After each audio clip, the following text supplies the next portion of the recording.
uh, I'd like to sort of do our roll call, and this is something that Mr. Clark suggested, and he's first on our list up here. So if you could just say who you are and who you represent, and then a very short vision statement of what you think the Ohio River could be. You're on, Russ.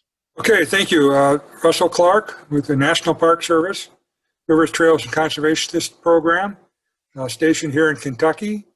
And the Ohio River Basin is a jewel to me in terms of outdoor recreation opportunities and enhancing tourism throughout the entire corridor. All right, Billy Bennett. Billy Bennett, I'm the Executive Director of the Kentucky Environmental Education Council, and I see this as a prime opportunity to involve environmental education into the recreational efforts of this project. Thank you. Bridget Taylor. Hi, my name is Bridget Taylor. I'm an environmental scientist with OSANCO.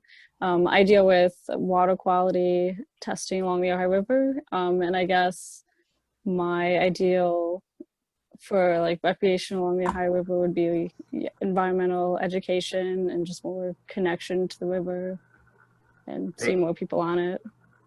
Thank you. Gordon Garner. I am representing the Kentucky Waterways Alliance. For me, the vision of the river is a river of the future. You know, much abused in the past, but when you look at climate change and what's going on globally, the Ohio River is just a tremendous resource. And the recreational piece just allows more of us to be advocates and make that happen. All right. Risa. And Risa, we're saying our vision for the river. Risa Shimoda with the River Management Society, and I don't have one yet. I'm gonna listen to more what other people are saying here, and the reason why I don't have one is I was looking at the beginning and the end. So from the Allegheny River Trail on the campus of St. Bonaventure University to where the Ohio meets the Mississippi in Cairo, Illinois, which is kind of at this point kind of godforsaken, and there's all this stuff, unbelievable stuff in between. There's a lot to create a vision for, so I'm going to hold off for a little bit. All right. Harry Stone. I am Harry Stone. I chair the Ohio River Basin Alliance. And I think Disneyland and Disney World are overrated. And I think that we have one of the best places in the world to go do real stuff on the waters. And so my vision is for this to be a go-to place to enjoy outdoor recreation. Jack Sutton. Hey, good afternoon, everyone. Jack Sutton, I'm one of the 3 co-chairs for the Ohio River Recreation Trail. Also a former park guy, retired from Great Parks of Hamilton County and currently doing some trail consulting here in the greater Cincinnati region. My vision would be that the Ohio River is the link for connecting people within the basin to water, wildlife, and outdoor recreation. All right, we have a guest, Mark Young. Can you introduce yourself and just say hello? Mark Young, Ohio, Falls of the Ohio, I forgot who I was with, Falls of the Ohio Foundation, nonprofit. I have a vision for the river? Yeah, I think I'll go out and say a world-class outdoor recreation and environmental education site and destination, potential national heritage area. I'll even go further and say World Heritage Site. All right, Perry. Okay. My vision for the river is that it provides healthy waters for healthy people through recreation. And I should mention I represent the Kentucky Division of Water. I'm an aquatic ecologist, and I really look forward to working with the Blueways and Greenways subcommittee. All right, and Victor. So I'm with the Ohio River Islands National Wildlife Refuge, part of the U.S. Fish and Wildlife Service. And my vision is that we develop the Ohio River to be a destination for recreational opportunities, environmental education, get people out to appreciate what we have here. It can also be an economic generator. I see it, and even there's a lot of history that people can learn from the Ohio River. So, and more. So that's my vision. Well, why, thank you. Jerry James.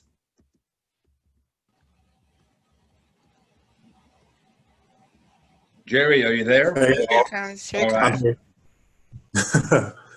right. So introduction, right, David Wicks? Or right, That's David? right. Who you are and what's your vision for the Ohio River? Okay. Sorry, I'm trying to like double zoom at the same time. Hold on. We can come back. Yeah, so my vision for the Ohio River is just basically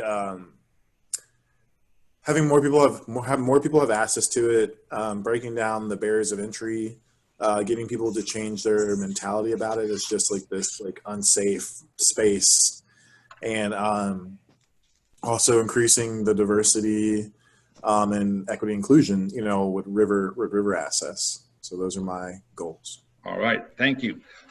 We have quite a busy agenda, and the purpose really of today is to think about our vision and to start to really have our committees work towards a goal. So we do have a presentation from Harry Stone, our illustrious chair, who will give a PowerPoint and talk through the end product of what we're really looking for. We have Risa is going to talk a little bit about sort of organizational material. But before we do that, I've also asked Perry Thomas to talk just briefly about the notion of reviewing all the SCORPs, the State Comprehensive Outdoor Recreation Plans for each one of the states, and teasing out the water pieces.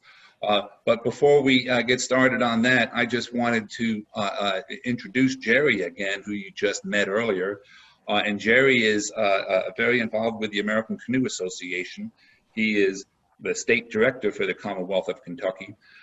This past weekend, the American Canoe Association had their annual conference, and Jerry hosted a discussion around diversity and inclusion, and so basically a listening time. He also, the preceding workshop to his was on the America Outdoors Act and how paddle sport organizations could take advantage of the American Outdoors Act and the Land and Water Conservation Fund. And I realized that both of those require much more detail, and maybe we could have a special session just on that. But I wanted to give Jerry just a little bit of time to, no more than 5 minutes, Jerry, to talk about the learnings from the workshop you facilitated. Yeah. I will set a timer, David, so that I'm timely. So like the impetus of this workshop was George Floyd, you know, Ahmaud Arbery, Breonna Taylor. You know, we started seeing folks become more concerned about racial injustice and when it comes to, like, you know, police brutality and stuff like that. But, you know, there's a bigger, broader conversation when it comes to systemic and structural racism. And so we utilized this moment to really, you know, talk about those things. And why is that relevant to, you know, our work here is because, you know, you look in this room right now, this virtual room, I'm the only Black person in this virtual room. And there's a reason, like, why, you know, because systemically Black folks were disenfranchised from a lot of outdoor spaces, public lands and stuff. They were segregated. You know, there's also the fact of that public land or outdoor spaces were places of violence against Black bodies. You know, Emmett Till, whereas he was murdered and dumped in a river. Lynchings done in woods. So there's these legacies. You know, Corbin, Kentucky, which is the gateway to, like, I call it the waterfall country of Kentucky. You know, Dog Slaughter Falls, Cumberland Falls, Pine Island, Dublin Falls, Flatlick Falls. So many waterfalls in that area. Barcamp Creek, Cascades. Corbin was a site of like a race riot. You know, after World War One, you know, these troops came back from World War One and expelled all the Black folks from Corbin for a guy allegedly whistling out a white one. So there's these like issues that like a lot of Black people don't go to there's that legacy of not wanting to go that direction of the state because of these things. And so as it relates to outdoor recreation, you know, we as outdoor organizations, environmental organizations, as we, you know, strive to be more anti-racist and inclusive and diverse, we have to come reckon with those things of the past. And, you know, I think back to the song, you know, like growing up, like, this land is your land, this land is my land, from California to, you know, in order to do this, we have to do this work. So we had a listening session where we invited diverse voices from all across the ACA's membership and beyond, you know, to, instead of just talking, we wanted to listen to them. So we asked them a few questions. And these were the questions we asked. It was, what could the ACA learn from individuals, organizations already working with marginalized communities, or another term you can use is hardly reached communities? What do you think the ACA should do to invigorate diversity in paddle sports? If your local paddling community can ask the ACA for one thing, what would that be? The other last question, what is the largest barrier of entry you see in your local community for participation in paddle sports? And so the conference was attended by, you know, hundreds of folks, and we had in our session, I think we had probably over 50 people, and we had a lot of good dialogue in it, you know, breaking down how, you know, i.e. maybe not using such specialist language, you know, to users, like, you know, or to people just beginning in paddle sports.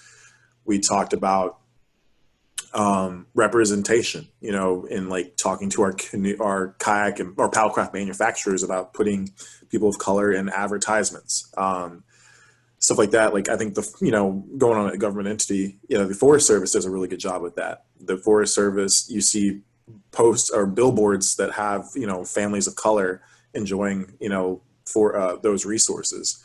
So it was a really great eye-opening deal, reaching out to Latinx communities and having bilingual signage. So that was what the session was focused on. A lot of good feedback, and really excited moving forward with it. But yeah. Thank you very much, Jerry. I think it is such an important piece for us to consider as we're going forward in thinking about recreation in the Ohio River Basin. And, you know, it would be interesting to have us sponsor a series of listening sessions in different communities around the basin. And we look forward to working with you and figuring out how to do that. And certainly one of our goals as we go forward with envisioning our request through this process, you know, it should actively focus on inclusion and making accessible areas for everybody. Just to move along, if anybody has any questions or any ideas, certainly please put them in the chat, you know, as we go forward. That's what the chat is for. And we'd like to sort of jump into Perry right now. And Perry, if you can just talk a little bit about what your thoughts on for the state comprehensive outdoor recreation plans. Yes, I will, David. Before I do that, though, I just do want to mention that one of my hats right now is as president of the North American Lake Management Society. And we have been thinking really deeply as an organization about the topic that Jerry just described. And we've organized a diversity task force that will become an ongoing JEDI program, Justice, Equity, Diversity, and Inclusion program for the organization. And during our upcoming conference, November 16th through 20th, we have several sessions that task force has organized. And registration is still open if anyone is interested. The NOMS annual symposium is a experience that is open to people from all walks of life. The goal of the organization is to bring together people ranging from watershed volunteers to university scientists, sort of like ORBA in that regard. So I would encourage folks to take a look at that. The acronym is NALMS, N-A-L-M-S. In terms of my assignment, David, sorry about that little advertisement. I would like to mention that the states along the Ohio all have plans, including Indiana, Kentucky, Ohio, Pennsylvania, and West Virginia. I've started a little spreadsheet with URLs to those SCORPs, and I wonder if we might recruit a few to join me in creating a subcommittee that would focus on reviewing those plans, looking for commonalities, and bringing back to this group a report in terms of how that could inform the work of this group going forward. I might mention that some of the plans are more up to date than others. The Indiana plan is 2021 to 2025. Kentucky, 2020 to 2025. Ohio, there's a plan drafted just for the year 2018, which I assume has been continuing to be used, but that needs some research as to what's going on there. Pennsylvania, 2020 to 2024, and West Virginia, 2015 to 2020. So again, a little research needed for West Virginia as to whether they're revising that plan this year. And Tennessee is in the process of doing theirs. One of the very important pieces of this work is that the SCORP in part drives the Land and Water Conservation Fund, as well as the New America Outdoors Act. And so having those items included in that, or having a comprehensive view of those is important. So thank you very much, Perry. And maybe you could put in the chat the Lake Conference information. And just to let everybody know, I did create a Google Drive for us, and all of those SCORPs are in that Google Drive now. So we can talk about that at the very end. Wanted to move along very quickly to Russ Clark, and Russ Clark has done a yeoman's job of identifying water trails in most of the states. And so we want to sort of see, Russ, if you have any ideas or what the next step is for that, and encourage people to review it. Yes, thank you, David. Put together, reaching out to different websites, what the water trail and paddle trails are within the Ohio River Basin. As at this point, we have 98 identified as both paddle and water trails. Of the 98, 30 are designated as water trails, with local groups providing support for the water trail. Using that definition, that there is a group providing a constant oversight of that water trail versus just a water trail that has public access on a water body, as a difference in definition. So 98 identified so far. It's only beginning to scratch the surface in reality. We do need to do additional research on this, and please look over this document. Any information you have to add to it, please do add to it. And if there's a website that supports how we can find that information, that's very important. I want every one that we identify ultimately to have a website associated with it. Thank you. You know, and the idea is to create a database of all the contacts for them and their websites, so we can then have a comprehensive list. How about, is there, did you still start with West Virginia yet, or that was a early empty part right now? I have not gotten into West Virginia yet, no. I've only hit Georgia, Virginia, Alabama, Ohio, Kentucky, Indiana so far. And so maybe we could ask Victor, I don't know if you know of every water trail in the Commonwealth, or is West Virginia a Commonwealth, or the state of West Virginia? No, it's not a Commonwealth. But yeah, I know of one water trail at least. So yeah, I'll try to get you some information, Russell. What I can find out, I'll forward it to you. Great, thank you. And then All right. just as one note, it's got to drain into the Ohio River Basin. I originally had some things listed that were draining directly into the Mississippi, which really don't count. So. Yeah, the one that I know of is on the Ohio itself. Okay, great, thank you. Just to let everybody know, and this is a side commercial, a crew of us from Louisville are going to go up to Manchester and start the Ohio Kayak Challenge run by Victor's shop. So I think 8 of us are driving up, and on November 7th, a Saturday. So we're going to hit 2 islands and do the ones closest to Louisville. So if anybody wants to participate in this Ohio or this kayak challenge, let us know. Thank you very much, Russ. I think that's a great piece. With that, I wanted to introduce Harry Stone again. Harry, if you haven't read the newspapers recently, is one of these newspaper stars, multiple articles about the completion of the plan. And Harry, I've asked him to talk a little bit about the scope of the project and where we're going to go with this. So Harry, it's yours. Hey, I'm going to try to share my screen here. This is always a dicey activity. Are you seeing my screen? Yep, seeing it fine. And did it move? Yep, it moved. We're on the second slide. That's always a good sign. What I was going to talk a bit about is I was asked kind of what is the product for this working group, and so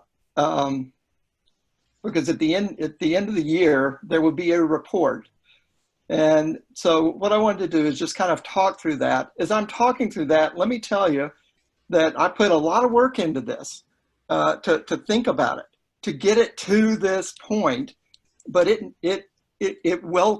I welcome your thoughts on how we can do this better. So consider this a work in process, but it's where I think we want to go. So 3 things I'm going to talk about. First, the notion that we have a problem. We've been talking about that for a long time, but now we're going to start talking about the solutions.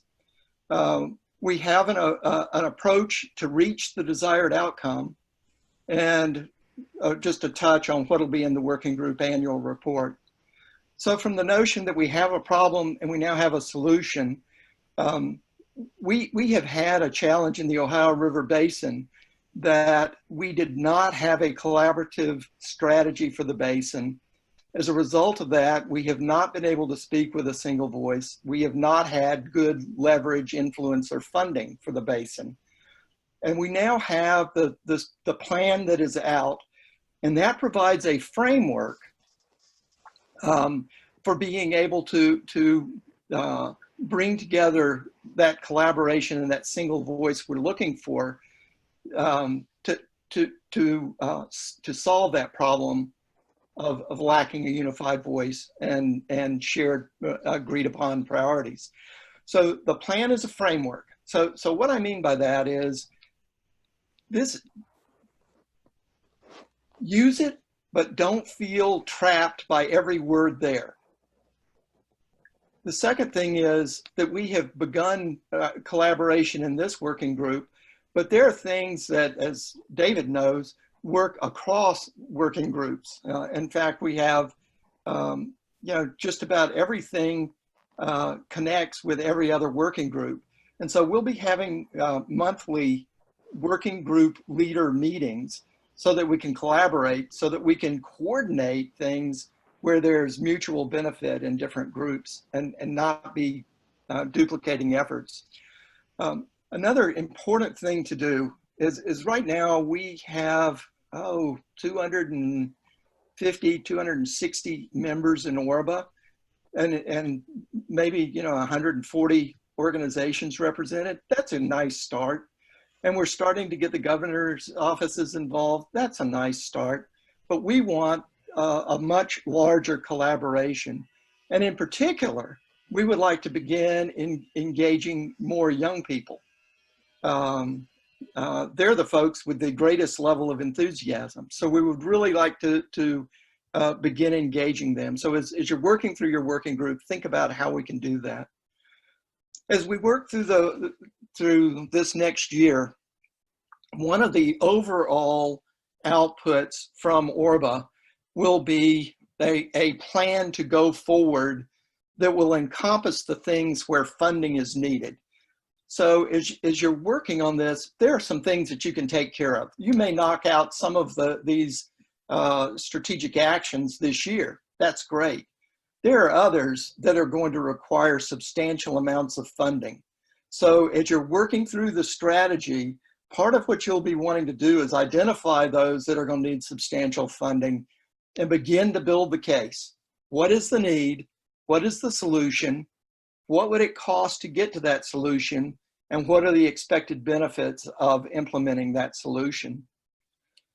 And then we want to identify the funding sources. So it may be, I mean, we've mentioned several this morning of potential funding sources for certain things, but there may be some things for which there are not existing funding sources that we're aware of. And so we want to be identifying the funding sources for the things that need to be implemented, and also the places where there are gaps, where right now there are no known funding sources, so that we can begin advocating for funding to fill those priority gaps. And finally, there are some timelines in the plan, in those strategic actions, in the objectives. And please consider those placeholders, because you are now about to become the experts on this, if you're not already, and you probably are, who can tell us much better what are the realistic timelines to be able to implement these strategies.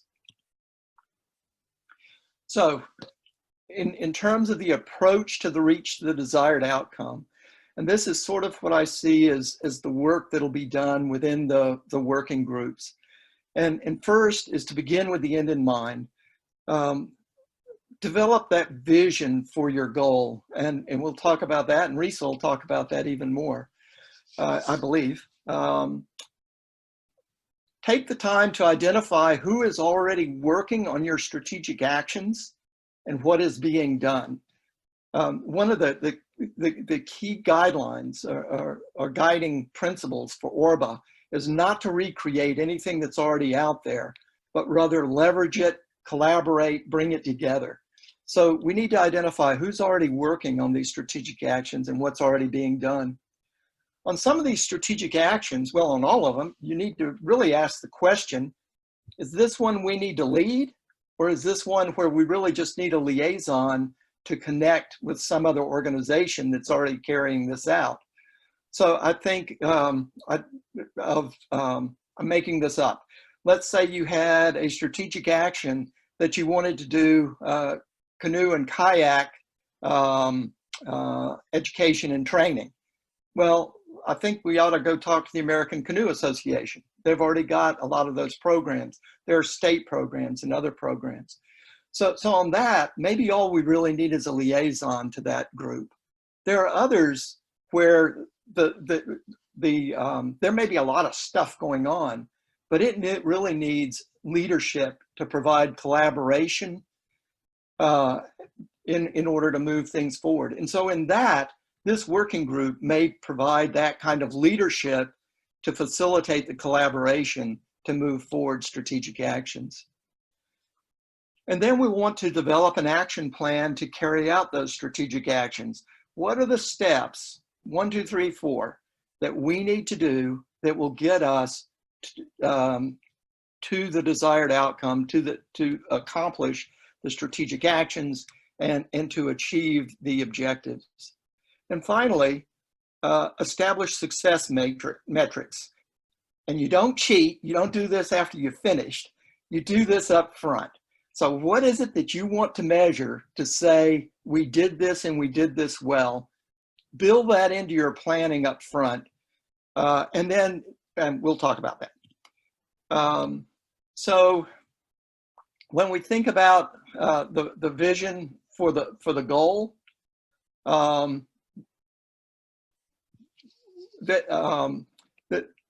I honestly cannot see all my notes on this. So, but some of the things that we want to make sure of is that it is time bound, it is inspiring, it's challenging, it's concise, and it's forward looking.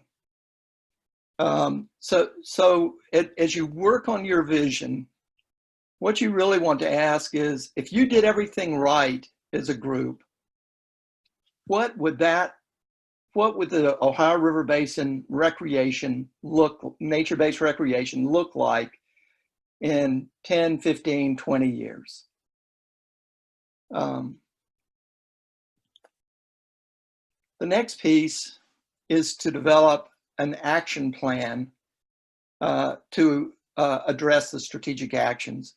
And so I've just thrown an example in here, and this is truly just for purposes of our discussion. But in our template, I show 1.0. That is actually your strategic goal 1.0 that talks about facilitating collaboration and advocating for funding for multi-purpose terrestrial waterways and greenways and so forth. And so underneath that, we need to now come up with, what are the action steps? What is your tactical plan to carry this out? This is a template that I'm suggesting to you, where you identify the responsible person. So somebody's going to be assigned. Perhaps it's going to be done through a subcommittee. Identify the resources you need. And this could be both people, as well as the funding that's required. And there may be other resources required. You may need a boat. I don't know what you need, but identify those in there. And then you will have some start dates and end dates for this particular tactical step. And then what are the milestones or deliverables? How will you know that you've got this done? And so the one that you were just talking about, and that's a really cool list that you put together of the river trails and access points and organizations and the contact information. So that may be either a deliverable or a milestone, depending upon how you're viewing it. And then you come up with what's your next step. And so to identify the funding sources and cycles for multi-purpose terrestrial and/or water trails would be a next step. So who's going to be responsible for that? And what are the resources needed and so forth? And you put together your entire list of tactical steps that constitute your tactical plan for how you're going to carry out and accomplish this strategic action. So as I said, we also want to have our success metrics. And this should be pretty limited in number. 4 is what's kind of suggested out there. It should be tied to your objectives, so that if you're really succeeding in your planning process, you will be showing progress, measurable progress in your objectives. It should be measurable. So those are the key things for the success metrics that you want to have up front. And so that gets us started. And now you go do the work. And then at the end of the year, you can take exactly that work that you've done without anything. You can bring together the annual report, which would include the challenge statement. What was it that you were trying to address here? What was your vision for carrying it out? What were your action plans? Only now, instead of having those due dates or timelines, you can just show completion dates and what was accomplished, and then your success metrics. And for some things, you know, it's too early. It'll be 2, 3, 4 years down the road before you really can achieve those success metrics. But for those that you have achieved, start showing what those look like. And just a note, some of the strategic actions may be completed this year, but others may require substantial additional work. It may take more years and maybe even many more years. There are some pieces of this that may require funding from a federal source that you will want to be putting into the ORBA end of the year piece that we're going to then begin seeking funding utilizing our document. And this will be a needs document. And so if there's some things that require funding, multiple year kinds of things, part of your strategy is going to will require you to develop that needs statement. You know, what is that priority? What is the need? What is it going to cost? What are the benefits going to be, and so forth, that can be included in the collaborative ask for funding from the federal government through our legislative process. So that's what I think we would like to see happen in the report that we would like to see at the end of the year. But I would certainly at this point welcome your thoughts on, does this sound right to you? Or are there things we ought to do a little different? You're the guinea pig on this as a working group. So you all can help me get it right before I talk to anybody else about it. Well, in part, we are the guinea pig, but there are other working groups that have a very defined ask already.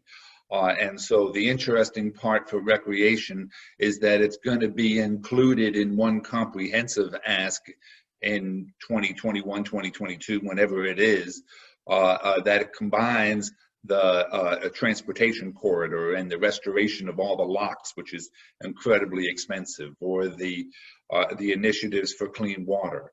And so we were in the phone call the other day, and it's a lot of money that could be asked for. So it's a combination of doing things that are the low-hanging fruit right now, but really clearly identifying those items. Like one of the committees that I'm on is the lock and dam, the lock houses. And so I've had a conversation with a couple of folks in the Corps, and what would it take to get the Vanceburg lock and dam house restored and to have it as a parkland. And they're interested in having these discussions. So, you know, they don't have the money right now, so this would be something that's in that big request. I wanted to throw it open. Any comments, questions? We do have a small discussion coming up with Risa, and then, but any comments for Harry?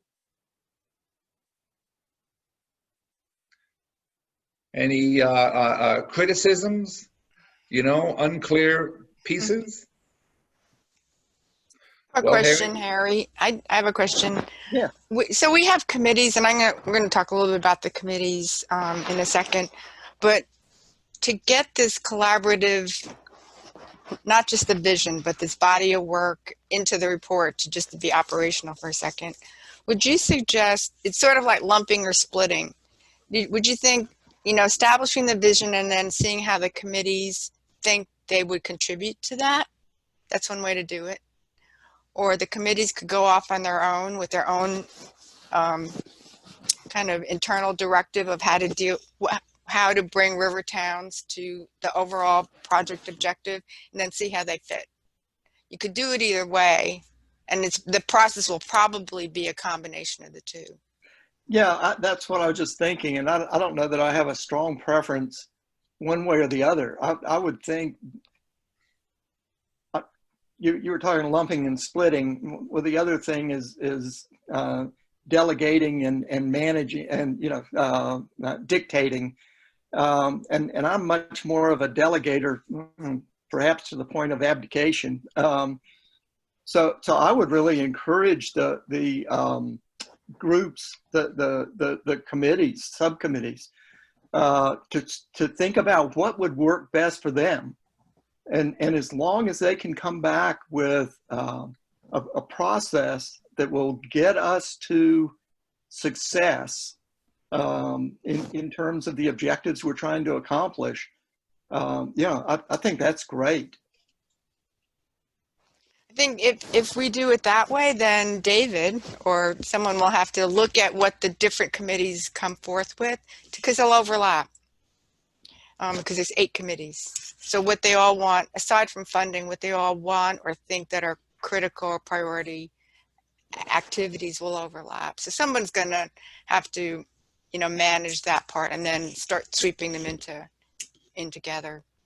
But well, Rita, would you recommend going the other route? No, I don't have a strong feeling one way or the other. Okay.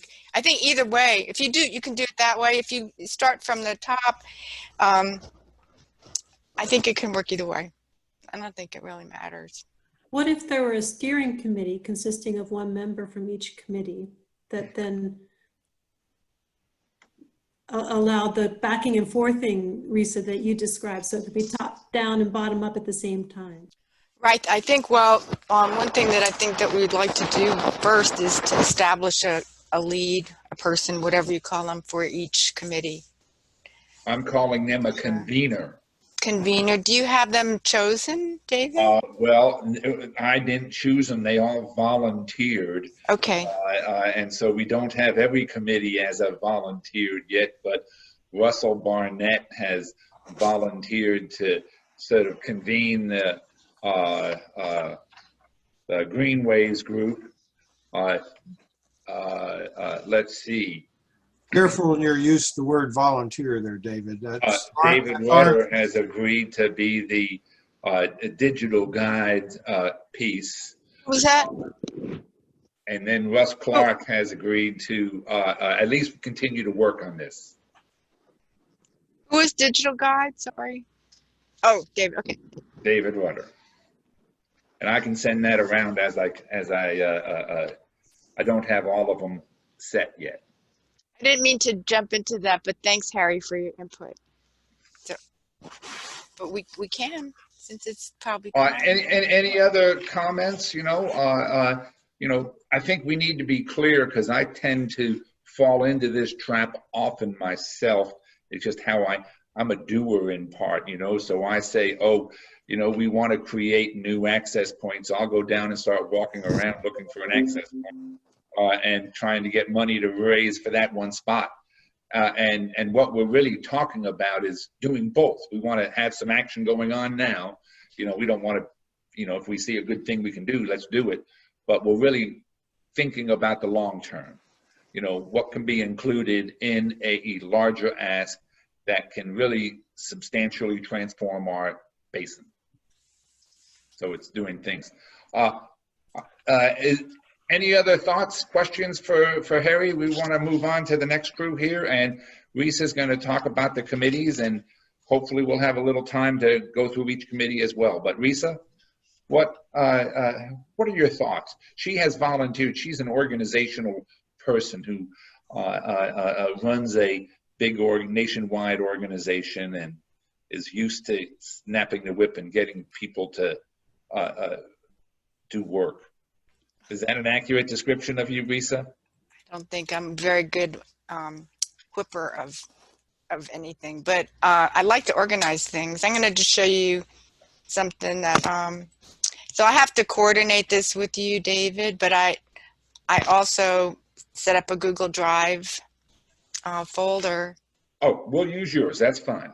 Well, so there's not too much here yet, but when we have, I guess we couldn't have everyone get access to this, but I just set up folders, one for the group, there's one for the steering committee, and then there's one for each committee.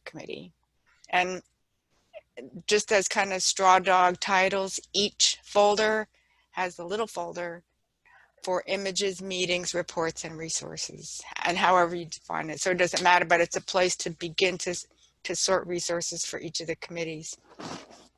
And it's just a place to, you know, put meeting notes or putting a video, or I got a bunch of space in Google Drive, so there's a lot of capacity there. So that's just kind of operational. And Perry, I saw your note that you can't access Google Drive from your computer. I can access it from my personal address. I just, if you invite me with my government address, I can't. Okay, so I guess if I haven't taken a look at all of the emails, but let's see, if you can't get into Google Drive with the email that David uses to communicate with you, if you're a Fed, probably that won't work. If you could put in the chat box or email me another email that will work. And then also I have a request to put your vision in the chat box or email it to me.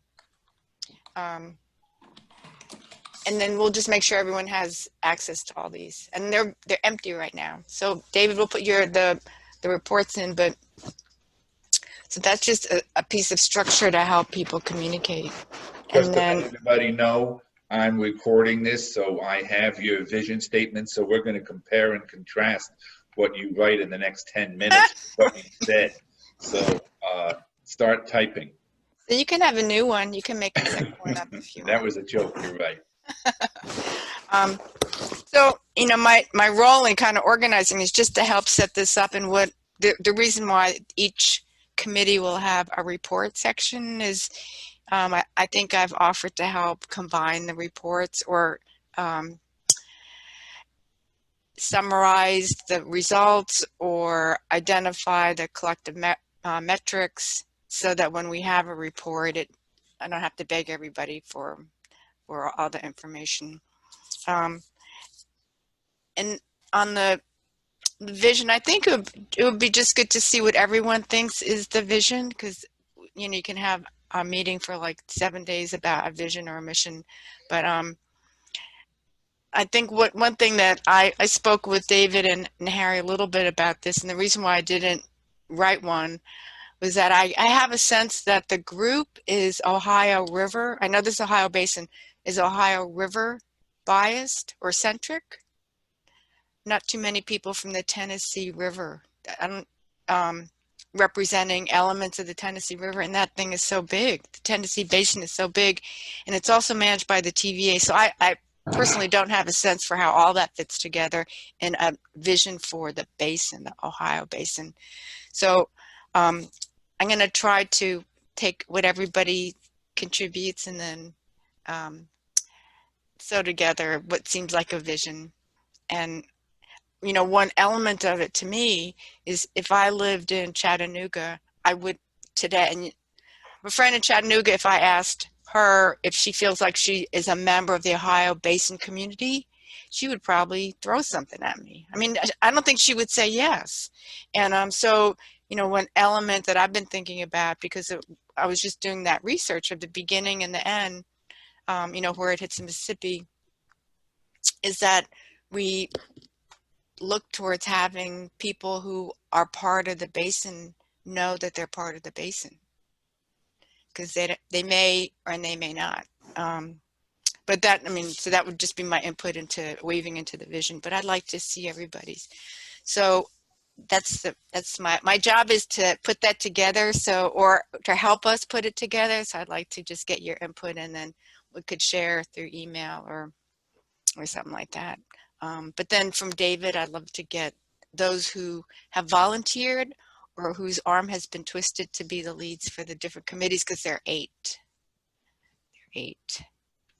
And then I think the next step for the committees would be to meet, maybe, somehow.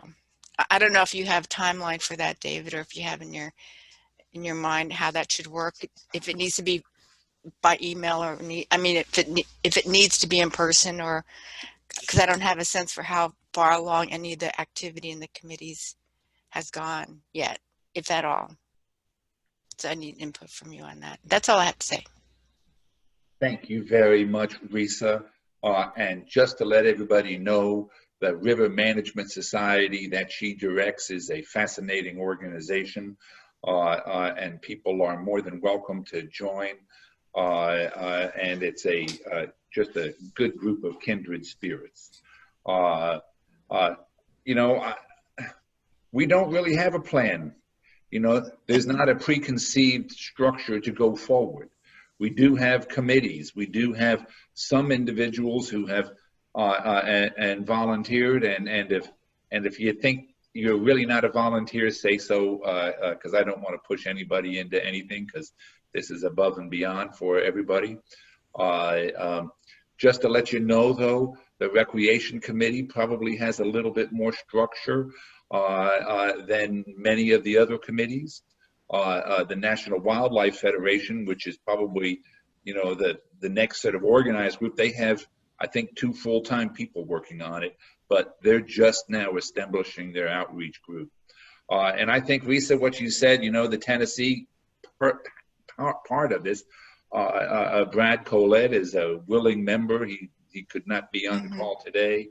And so how that gets branched into us, you know, the same thing goes with the Kentucky River. You know, we have some major contributing pieces and how that fits together. You know, we do have in part our vision already. It's been accepted, and you know, by the Army Corps, and there's pretty specific pieces on there. So that's how the committees were created, was specifically around the objectives that our federal government and our Orsenco and ORBA have agreed to. So that's how the committees were structured. Maybe we can go through. Is there any questions for Risa or thoughts? Or David? Yes. This is Gordon. Okay, I'm trying to understand. You said the Recreation Committee was more active. The Recreation Committee is the umbrella for greenways, river towns, et cetera, that you sent out? That's right. There's 6 working groups that Harry has going with them. One of them is, you know, locks and dams, and you know, and all the other ones, ecosystem. And so our working group, as a group of people, have done more and are more active than the other ones right now. Okay, so I'm on the Greenways and Blueways. Is it a subcommittee or a committee of the Recreation Working Group? And Russ is your convener. So hopefully, Gordon, in the next week, you should get an email from Russ saying, Gordon, when can we meet? What's a good time? Okay, yeah. Well, I think whoever said we need to have a meeting of each of these committees that's a good next thing. That's our okay. I just wanted to understand. I was getting confused about the structure of this thing and trying to understand how it all fits together. Thank you for clarifying.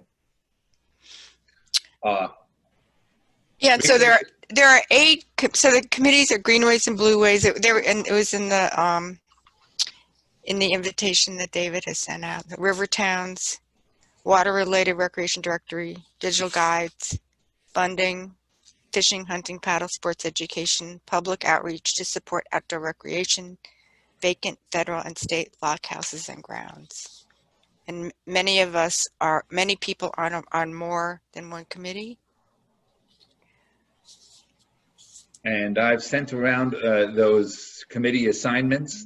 And so it's my job now to go forward, and I could pick on people right in here in the middle of this conference call, but I'd rather not sort of recruit people for that until there. But and so that's our next job. So really, there's 2 pieces of homework that we have right now. Number 1 is write your vision down and email it to Risa. You know, short, pithy, you know, hopefully based somewhat in the plan already, but, you know, get your vision down. And it could be focused for the working group that you're working on, or it could be for the overall one. So however you want to put, that's job number one. Job number two is in the next month, convene your meeting, you know, and so that's David Rudder and Russ, and I will get other folks in the other committees, and we'll identify that. I'm taking on the lock and dam houses. right. And so we have 3 of them so far, and really 4. Russ, do you agree to be chair of this water-related recreation directory? Yes, I'll do that, David. Convener. Convener, yes. Convener. Anybody else interested in being a convener for one of these pieces, you know? Well, if there's a place where the SCORP reviews could live, I would be willing to convene that group and thereby combine the SCORP review with convening a group. You are now convener of the Funding Water Trails. Funding water trails, there we are. That's with Risa, Harry, Jerry, and Seth. Thank you. So then we have fishing, hunting, and paddle sport education, and Jerry with paddle sport education in the ACA.